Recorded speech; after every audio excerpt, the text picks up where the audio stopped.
7 steps to landing a trades job from training to first job in 2025. Look, I'm going to be straight with you. Half of you watching this right now are stuck. You're scrolling through job boards at 2 a.m. wondering if you made the right choice. Or maybe you haven't even started yet and you're paralyzed by fear. I get it. Because here's the thing. Nobody tells you. Getting into these trades isn't hard. What's hard is knowing where to start. And that's exactly what we're fixing today.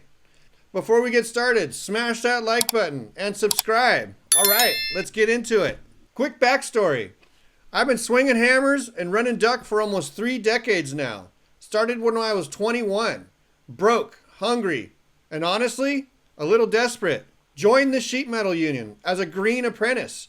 Didn't know a flange from a furnace. 7 years later, I was running crews as a foreman. Then I took the leap, started my own HVAC contracting business 15 years ago. Still going strong. That's 29 years of showing up, learning, failing, figuring it out. So yeah, I've seen some things. Step 1 is simple, but crucial. You got to pick your lane. Electrician, plumber, HVAC, welding, carpentry. Here's what nobody tells you. They're all good choices if you actually like work. Don't pick a trade because your uncle said plumbers make bank. Pick it because when you think about the actual day-to-day work, it doesn't make you want to die inside. I chose HVAC because I like problem solving, and I didn't mind crawling into attics in July. Weird flex, I know. But here's the kicker. You don't have to guess anymore. Hey everyone, if you're having some trouble deciding what trade career to choose, check out CourseCareers. Talk to Coura. This is CourseCareer's new AI career counselor. And look, I'm old school, right? But this thing is actually legit. Coura will help you decide if HVAC, plumbing, electrical, construction project managing, construction estimating, architectural drafting, and supply chain coordinator fits your goals. And then you could start the free intro course it suggests, just like students across multiple industries have used to break into high-paying careers fast without any experience or college degree. The intro course will show you exactly what the job is like day to day and teach you how to get hired within 4 to 12 weeks. That's insane. When I started, I had to learn on the job instead of coming into my job already having a really good idea how everything works. I wish I had this option, learning online at my own pace before starting as an apprentice. You've got it easier. Use it. I'll leave the link in the description and pinned in the comments below for you to check out. All right, step 2, training. You've got options here, and I'm going to keep it real with you. Trade schools like CourseCareers, great. Union apprenticeship, even better. Community college programs, solid. But here's what matters more than where you train, it's that you train. Most programs are 6 months to 2 years, depending on the trade. HVAC, you're looking at about a year for basics, then 3 to 5 years of apprenticeship. A typical path, classroom time, plus hands-on training. You'll learn codes, safety, techniques, and most importantly, you'll make connections. Those connections, gold. Remember that. Step 3, certifications. Look, I know more tests, more studying, more money. But here's the deal. Certifications are the cheat code to higher pay. In HVAC, you need your EPA certification to handle refrigerants. Non-negotiable. It's the law. But beyond the requirements, stack those credentials. OSHA 10, OSHA 30, manufacturer certifications, NATE certification. Each one adds $2K to $10K to your annual salary. I'm not kidding. My crew, I paid certified techs $5 to $10 more per hour than non-certified guys doing the same work. Why? Because they could do more work. They were more valuable. That's capitalism, baby. Hey, a quick break here. If you want to take a free intro course on how to land a job in the trades, click in the link in the description below, pinned in the comments. Step 4 might surprise you. You need a resume. But I'm going into the trades. Yeah, and? You think contractors just hire anyone off the streets? Well, some do, And those are the jobs you don't want.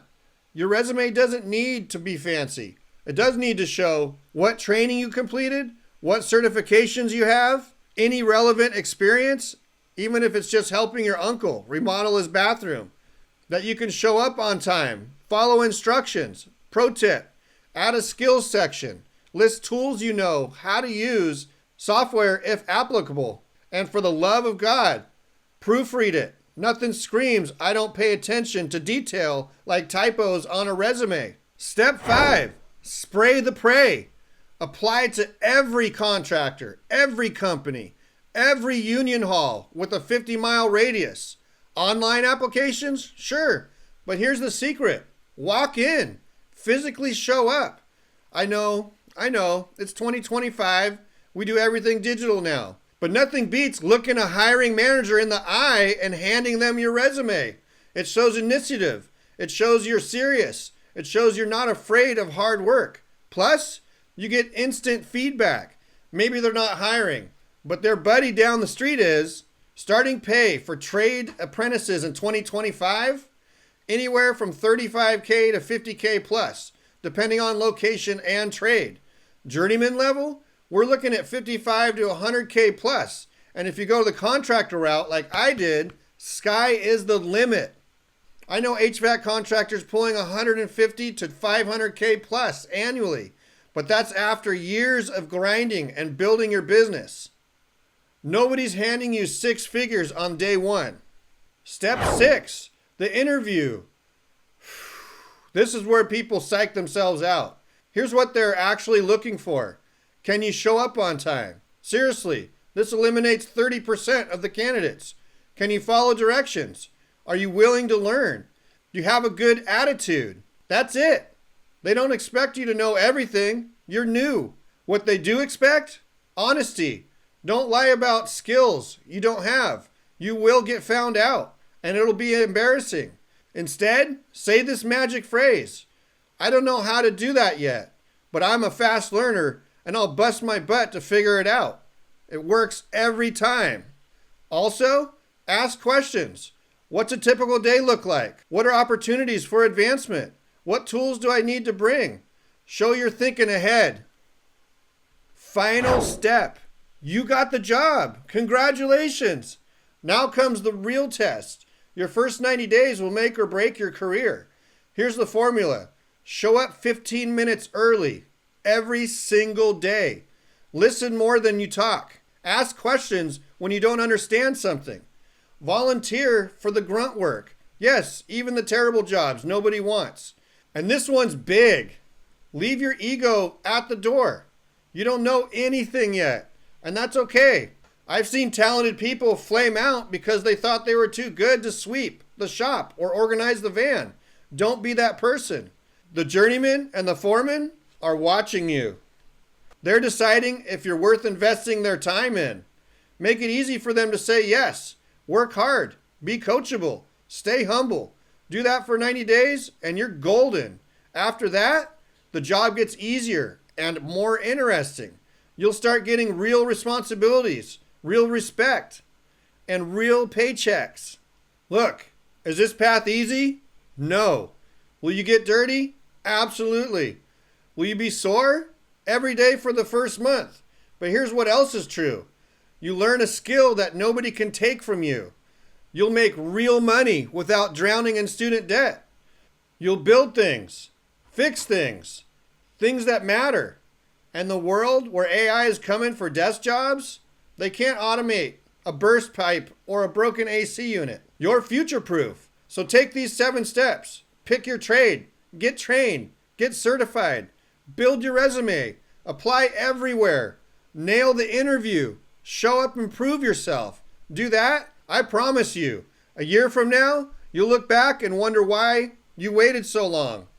If this video helped you, smash that like button. If you want more unfiltered trade career advice, subscribe and hit that notification bell.